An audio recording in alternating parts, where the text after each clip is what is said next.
అందరు మంచిగున్నారా? Eeshwarappa home clinic సమర్పించు ధూమ్ధామ్ ముచ్చట. ఇక ముచ్చట్లు షురూ చేద్దాం. మందిని మత్పరిచి పొద్దెల్ల దీచుడెట్లనో మన రేవంత్ సర్కార్ కాన్ని నేర్చుకోవాలి. ఇగో గిట్టనే చెప్పుకుంటురు. రేవంత్ సార్ ఇప్పుడు కొత్తగా 99 రోజుల ప్రణాళిక అని కొత్త ఎగరం పెట్టుకున్నాడట కదా.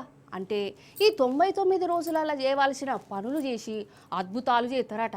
గదానికి 99 రోజులు టైం పెట్టుకున్నారు. ఇక గీది ఇన్నాక కాంగ్రెస్ వాళ్ళను తిట్టనోళ్ళు లేరు, బనాయించనోళ్ళు లేరు. ఎందుకో చూడురి. షేయి పార్టీ అధికారంలోకి వచ్చి దగ్గర 2.5 ఏళ్ళు అవుతున్నది. అంటే 800 రోజులు ఇసుకొని ఈ 800 రోజులల్లా మన తెలంగాణకు ఏం చేసిండల్లా ఈ సర్కారు? ఈ 6 గ్యారంటీలల్లా ఎన్ని గ్యారంటీలు అమలైనయి? రైతు బంధు వచ్చిందా? రుణాలన్నీ మాఫీ అయినాయా? పంట బోనసులు చేతికొచ్చిందా? ఏడాదికి 2 లక్షల నౌకర్లు ఇచ్చినాయా? మన ఆడవిళ్ళను కరోడ్పతి చేసిండా? కాలేజీ పిల్లలకు స్కూటర్లు ఇప్పించిండా? కళ్యాణ లక్ష్మి కింద 1,00,000 రూపాయల తులం బంగారం ఇచ్చిండా? మరి ఏమి ఇచ్చిండు?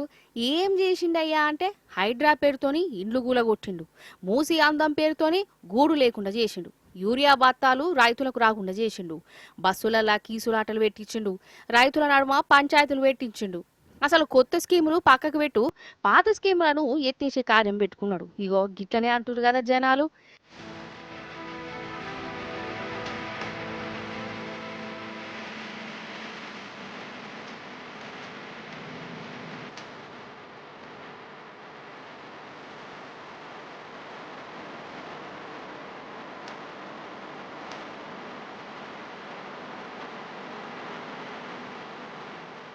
ఇక 800 రోజులల్లా కానిది ఇక ఇప్పుడు 99 రోజులల్లా మాత్రం అద్భుతాలు చేస్తే అంత మారిపోతుంది అనుకుంటా 99 రోజుల కార్యం ఒకటి ముంగటేసుకున్నారు. నిజంగా ఈ సర్కార్కు మంచి చేయాలని ఉంటే, మన రాష్ట్రాన్ని డెవలప్ చేయాలని గట్టిగా అనుకుంటే ఎన్నడో చేసు 2 ఏళ్ళైనా కానీ ఏం చేసింది లేదు. చెప్పుకోవడానికి ఫలానా పని చేసినాం అని కూడా లేదు.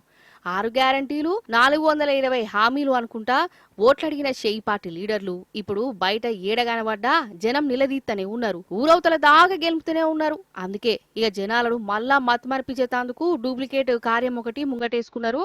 గిట్లనే మాట్లాడుకుంటారు ఈ 99 రోజుల ప్రోగ్రాం గురించి ఇన్నోళ్ళు.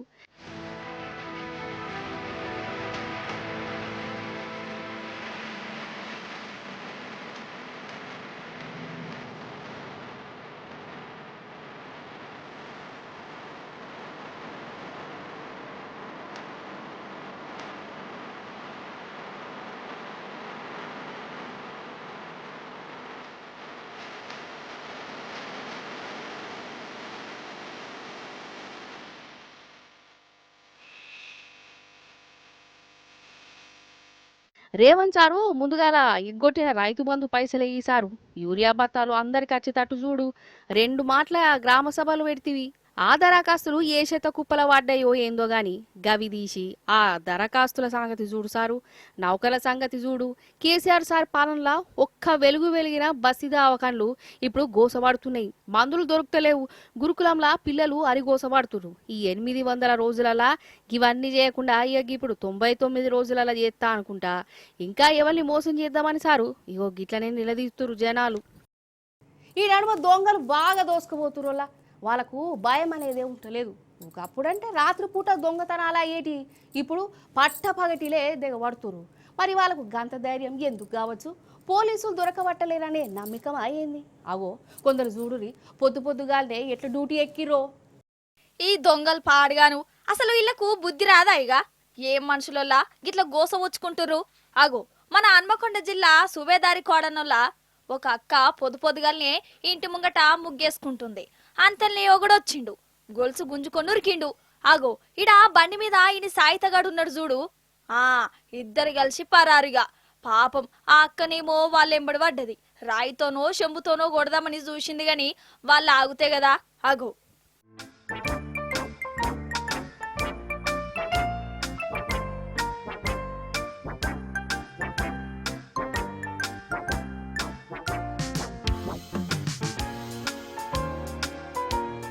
వాళ్ళ దవడల దగ్గర వడ, వాళ్ళ చేతులు ఇరిగిపోను, వాళ్ళ కళ్ళల కారం కొట్ట, వాళ్ళను మైసమ్మ మాయం చెయ్య. పోషమ్మ పొత్తం పెట్ట లేకుంటే ఏంది మరి పొద్దుగానే బండి మీద వచ్చి మరి గొలుసులు ఎత్తుకుపోయిరంటే వాళ్ళకు ఎవరిచ్చిన నిమ్మత అసలు ఇగో దొంగలు ఎవ్వరు దొవ్వకు వాళ్ళు పోయినాక పోలీసులు వచ్చిర్రు ఎట్లెట్ల దొంగతనం జరిగింది గొలుసు ఎట్ల ఎత్తుకుపోయిండు ఎటుకెళ్ళి ఉరికిర్రు ఎన్ని తులాల గొలుసది ఇవన్నీ ఆ అక్క కడ అరుచుకున్నారు జల్లిన్నే పట్టుకుంటామని ఆమెను బుజగరిచ్చిర్రు కాదు అసలు ఈ దొంగలకు ఏం చేస్తే బుద్ధి వత్తది కావచ్చు అరే ఇంట్లున్న తెగబడుతుర్రు ఊరికి పోయినా లూటీలు ఎత్తాన్లు రోడ్డు మీద నిల్సున్నా గొలుసులు ఎత్తుకపోతుర్రు గింత ధైర్యం గల్లకు ఎట్లొచ్చింది కావచ్చు పొద్దుగానే గింత ప్లానింగ్లు పెట్టుకున్నోళ్ళు గిదే ప్లానింగ్లు గిదే ధైర్యము ఏదన్నా కష్టపడి పనిచేసే దాంట్లో పెడితే ఏమైతుందో దొంగ సొమ్ము తినంది వాళ్లకు పొద్దెల్లదా కాలు రెక్కలు ఆగయా కథగాని నిజం చెప్తున్నా ఏం కొనాలన్నా ఏది తినాలన్నా భయమే అవుతుంది వల్ల ఏది ఒరిజినలో ఏది డూప్లికేటో సమజే అయితలేదు పైసలు ఇచ్చి మరి పానం మీదకు తెచ్చుకున్నట్టు అవుతున్నది మార్కెట్లో చూడురి డూప్లికేట్లు ఎట్లా తిరుగుతున్నాయో అగో కల్తీ కల్తీ కల్తీ ఏది చూసినా కల్తే మనుషులే కల్తీ కల్తీ మనుషులు తయారు చేసే వస్తువులు కూడా కల్తే పాలు కల్తీ నెయ్యి కల్తీ షాయి పత్త కూడా కల్తే సబ్బులు కల్తీ సరుపులు కల్తీ అల్లం కూడా కల్తీయే ఈడ ఆడని కాదు అంతటా ఇదే కథ అసలు కల్తీ ఫ్యాక్టరీలే పెట్టి ఈ కల్తీ సామాను తయారు చేసి మంది పానాలతోనే ఆడుకుంటుర్రు ఈ కల్తీగాళ్ళు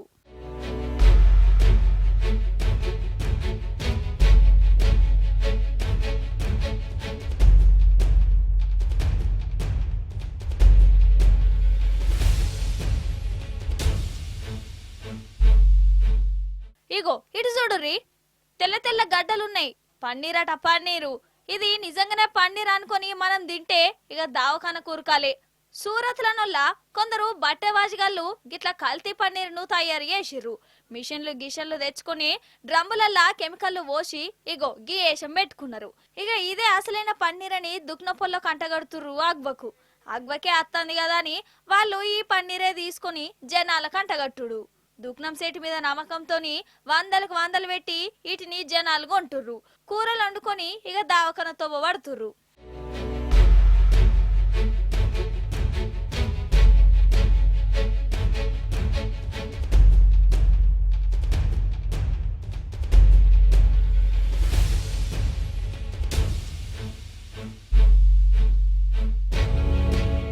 అసలు ఏందోల్ల ఈ కల్తీ రామాయణం అరే తినే తిండిని కూడా కల్తీ చేస్తే ఏందన్నట్టు అంటే ఇది మనుషులను చంపుడు కాకుంటే ఇంకేటిది అసలు ఈ కల్తీని తయారు చేసేటోళ్లను ఉత్తగా ఇడిచిపెట్టొద్దు వాళ్ళ మీద మర్డర్ కేసు అసుంటిదే పెట్టాలి అంతే కదా